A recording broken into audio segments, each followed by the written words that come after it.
हर राजनीतिक दल का अपना एक इतिहास होता है। बीजेपी ने 42 साल पहले जब इस दल की स्थापना करी तो शायद किसी ने सोचा भी नहीं होगा कि ये इतनी ज़्यादा प्रगति कर पाएगी कि लगभग हर स्टेट में इसकी सरकार होगी। शायद यही वजह है कि प्रधानमंत्री ये कहते नजर आए कि कन्याकुमारी से लेकर कश्मीर तक हर जगह बीजेपी ही बीजेपी नजर आती है। आज बीजेपी का स्थापना दिवस है और यहाँ पर रक्तदान शिविर लगाया गया है बीजेपी हेडक्वार्टर में। कुछ लोग मेरे साथ हैं जो बीजेपी के कार्यकर्ता हैं।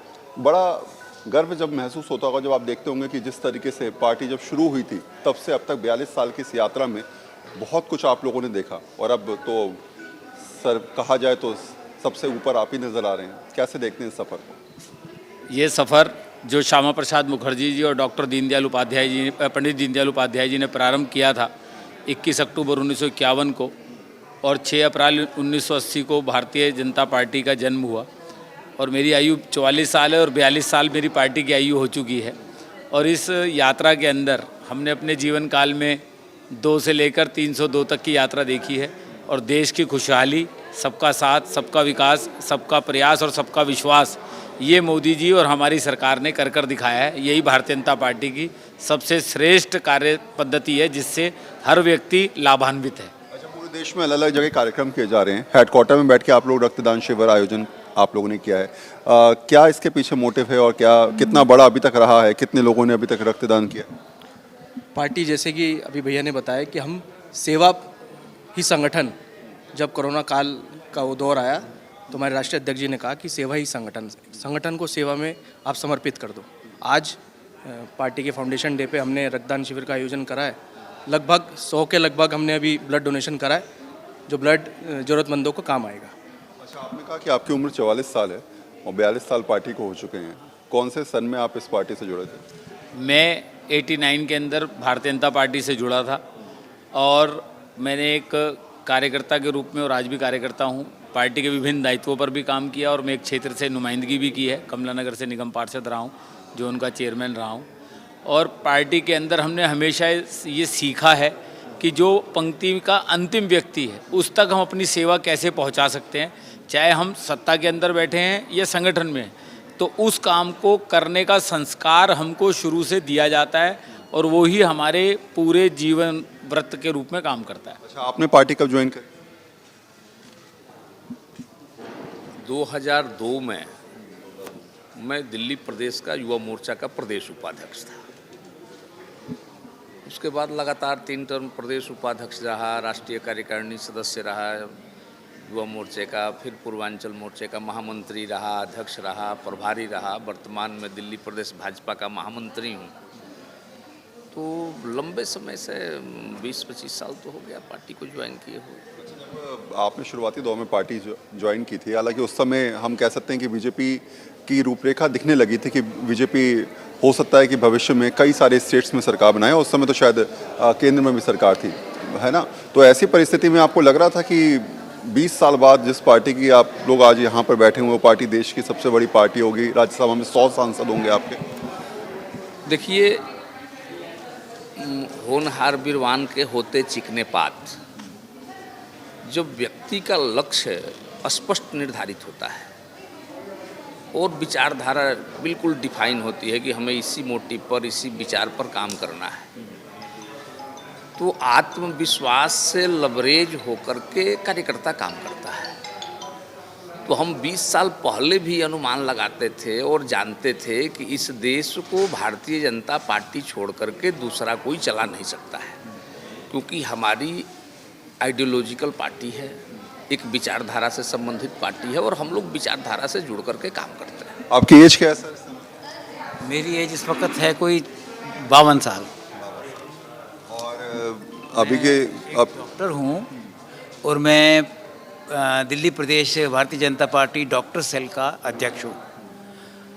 मैं पार्टी से करीब 1990 से जुड़ा हुआ हूँ और हमारी पार्टी का जो लक्ष्य, एक राजनीतिक पार्टी होते हुए राजनीतिक लक्ष्य नहीं है। एक राजनीतिक पार्टी सामाजिक लक्ष्य के पूर्ति के लिए काम करे। एक ऐसी ही राजनीतिक पार्टी एक श्रेष्ठ राजनीतिक पार्टी हो सकती है। तो मुझे हमेशा पहले भी जब मैं पार्टी में नहीं था, मुझे बीजेपी संघ की जो है नीतियाँ हमेशा प्रभावित करती थी। 32 साल हो गए आपको। 32 साल से मैं पार्टी से जुड़ा हुआ हूँ, अनेक पदों पे रह चुका हूँ और करीब हमेशा पहले भी मैंने पार्टी की नीतियाँ बहुत प्रभावित करती रही मुझे, उसके बाद ही मैं जुड़ा। कहानी आप सुनाना चाहेंगे जो 32 साल में आपने जब पार्टी ज्वाइन करी उस समय, तो आपको याद हो कि इस बात से इंस्पायर होकर आपने जो है वो भारतीय जनता पार्टी में जो है वो सदस्यता ग्रहण करी? एक नहीं, पार्टी के साथ एक नहीं, रोज़ एक नई कहानी जुड़ती है।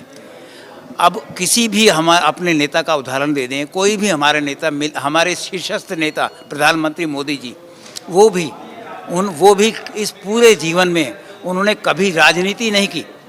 राजनीति देखिए, विशुद्ध राजनीति जो है ना, वो एक जब तक वो सेवा से ना जुड़े तब तक उस राजनीति का कोई मतलब नहीं है।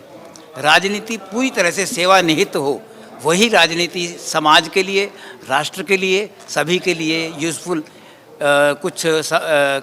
उसका कोई मायने हो सकते हैं। तो हमारे हर नेता की, हमारे संगठन की जो मूल नीति है, उसको समझाने के लिए शब्द तो बहुत हैं, परंतु मूल नीति जो ये है कि हमें समाज के लिए ही लड़ना है, समाज के लिए ही जीना है, समाज के लिए ही जूझना है और समाज को ही समर्पित होना है। बहुत बहुत धन्यवाद। क्या नाम है सर आपका? मैं मेजर जनरल मुनींद्र श्रीवास्तव हूँ। क्या उम्र है सर आपकी? मैं 73 ईयर ओल्ड हूँ। जी हाँ। कौन से ईयर में आपने भारतीय जनता पार्टी ज्वाइन करी? मैंने 2013 में ज्वाइन की थी, जब इलेक्शन होने वाला था, शुरुआत हुई थी। और सर्विस रिटायर होने के बाद मैंने कुछ एक एकेडमी है वहाँ टीचिंग की, management of the doctors etcetera. उसके बाद मेरा इंक्लिनेशन था कि मैं देखता था कि, और मुझे ये पार्टी लगी उस टाइम में कि जो जिस तरह स्टेटमेंट आ रहे थे, विचारधारा आ रही थी कि एक ज्वाइन करते हैं एक सर्विस टू सोसाइटी की तरह से। और मुझे बाद में जब उसके बाद इलेक्शन हुआ, जीती पार्टी आई पावर में, तो मैंने देखा उनके जो कार्यक्रम हैं, जो उनकी जो नीतियां हैं, वो बड़ी अच्छी थी। जैसे हमने मैनिफेस्टो में देखा था आर्टिकल 370 के बारे में, इसके और बहुत से जो मेरी विचारधारा से भी मिलते थे। यानी साफ है कि वक्त के साथ सफ़र चलता रहा, सफ़र में लोग जुड़ते रहे और जुड़ते जुड़ते एक बड़ा कारवां खड़ा हो गया। शायद यही वजह है कि बीजेपी 42 साल बाद जब पिछले इतिहास को देखती है तो खुद सोचती है कि आखिर इतने बड़े सफ़र के साथ कैसे तमाम हुजूम उनके साथ है और आज देश में सबसे बड़े पार्टी के रूप में लोगों के सामने हैं। नवीन जी मेरे साथ हैं। आपने पूरा कहा जाए तो इस 42 साल के सफ़र को बहुत ही करीबी से देखा भी है, आप बहुत अच्छे से जानते भी हैं। कुछ ऐसी कहानी जो आप बताना चाहेंगे कि 42 साल में एक छोटे से शिशु को बढ़ते हुए आपने देखा है और आज तो पूरे देश की सबसे बड़ी पार्टी है, क्या कहना चाहेंगे? पहली बात तो ये 42 साल का सफ़र नहीं है, ये करीब करीब 52 में जनसंघ की स्थापना हुई थी। नाम दूसरा हुआ बाद में भारतीय जनता पार्टी। अगर मैं स्कूल में जाके अपना नाम चेंज करता हूँ तो इसका मतलब नहीं कि स्कूल की पहली कक्षा से मेरी पैदाइश हुई है। तो हम 1950 के 52 में इसकी स्थापना हुई थी, 48 साल उधर और 22 इधर, तो 70 साल की यात्रा है, जिसमें से 58 साल मैंने देखे हैं उस 70 साल में, क्योंकि मैं उस परिवार में पैदा हुआ जहाँ मेरे पिताजी और माताजी दोनों जनसंघ परिवार से जुड़े थे। मेरे पिताजी 68 में एमएलसी हुए, माताजी बाद में महिला मोर्चा में आई। तो ये सफ़र 70 साल का है, 42 का नहीं है। 1980 एक पड़ाव था, एक जहाँ से आप ये कहें कि हमने दस्तक दी थी भारतीय राजनीति के बड़े पटल पे। उससे पहले हमारा नॉर्थ इंडिया में ही था। तो ये पड़ाव और ये यात्रा, और 1990 के बाद 1990 के बाद ये यात्रा बड़ी तेज़ी से आगे बढ़ी है। और पार्टी के जो नेता रहे, उनके जो संस्कार रहे, और उन्होंने कोई भी संस्था जब बड़ी होती है तो उसका एक मूल कारण होता है कि उसने लोगों की नब्ज़ पकड़ी है। और उन्होंने लोगों की नब्ज़ नहीं पकड़ी, उन्होंने देश की नब्ज़ पकड़ी है। और देश की मूल धारा को जब उन्होंने तवज्जो दी, उससे पहले क्या हो रहा था कि अगर कम्युनिस्ट हो रहे दुनिया में तो यहाँ भी कम्युनिस्ट हो जाते थे लोग, जबकि हमारे यहाँ फैक्ट्री नहीं थी। वहाँ सोशलिस्ट हो रहे तो हमारे यहाँ भी सोशलिस्ट हो गए। अरे हम खेती के लोग हैं, सोशलिज्म क्या करेगा खेती में, कम्युनिज्म क्या करेगा खेती में। मगर हम जो चादर बाहर हो हम ओढ़ लेते थे। और इसकी बहुत ज़रूरत थी पूरे देश को कि कोई भाजपा की बात करे, कोई भारतीय जनता की बात करे और भारतीय जनता की मूल संस्कारों की बात करे। चाहे वो दीनदयाल जी की किताबें हों, दीनदयाल जी के वक्तव्य हों, अंत्योदय हो, अंतिम व्यक्ति की चर्चा हो, भारतीय संस्कृति की चर्चा हो, तो हमने पहली बार कम्युनिज्म, कैपिटलिज्म, सोशलिज्म सबको छोड़ के जनसंघ ने भारतीय जनता की बात की। और ये बात इस बात से ही सिद्ध हो गया कि आज हम 2 से 302 सांसद पहुँचे हैं और एक सबसे बड़ी पार्टी के रूप में भारत में स्थापित हैं। और कहीं न कहीं देश के जनमानस को, और जो बड़ी तेज़ी से बदलता, 2 करोड़ तो बच्चे हर साल पैदा होते हैं इस देश में, मतलब एक लोकसभा के आने तक 10 करोड़ नए वोटर हो जाते हैं, उसमें से 70% वोटर होते हैं। तो 7 करोड़ जो नए एस्पिरेंट हैं उनकी भी भावनाओं को ख्याल रखना, तो यही है कि हम मूल की चर्चा करते हैं, हमारा संस्कार क्या है, हमारी प्रकृति क्या है, और हमको अपने पूरे देश में जैसे योग को बढ़ावा दिया, गांव के लोगों को बढ़ावा दिया, कृषि को बढ़ावा दिया, आईटी को भी बढ़ावा दिया जो पूरी दुनिया से रिलेटेड है। तो जब हम सब जनमानस की सबका साथ सबका विकास प्लस भारतीय संस्कृति उसको जोड़ के चले हैं, इसलिए हम आगे, हमारे नंबर आगे बढ़िया बढ़े। अच्छा, कभी आपने सोचा था जब ये पार्टी बनी थी तो देश की सबसे बड़ी पार्टी के रूप में 42 साल बाद इस स्थिति आई, राज्यसभा में 100 सांसद आपके होंगे, कोई ऐसी कहानी जो आपको लगता है कि जब आपको लगा या फिर कार्यकर्ताओं को लगा कि अब स्थिति डाउन हो रही है, कैसे सरवाइव करेंगे, कैसे आगे बढ़ें, क्या जोश भरा जाए? वो कहानी तो नहीं, मगर एक दूसरी बात है, जब मैं केवल 4-5 साल का था तो ये मेरी माता जी ने कहानी बताई, मैं तो भूल गया, मुझे तो याद नहीं रह सकती थी। तो मेरे पड़ोस में एक छोटी सी लड़की जो हमारे साथ खेलती थी, मैं भी 5 साल का था, वो भी 5 साल का था, तो जो उसने एक बार मेरे से पूछा कि ए नवीन तू कौन जात बारा, नवीन तू कौन जात बारा, कि जाति पाति जो है वो राजनीतिक पार्टियों में बहुत चलती है।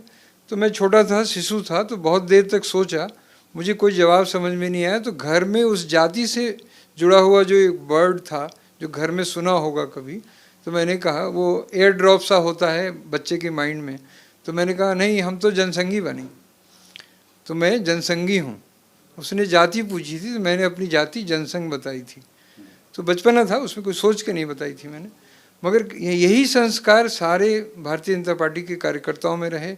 हमने जातिगत राजनीति देखी, उनसे भी काउंटर किया, मगर हमारा मूल हमेशा हमारा जो वापस भारतीय संस्कृति पे आता है और हमारे अपने संस्कारों पे आता है।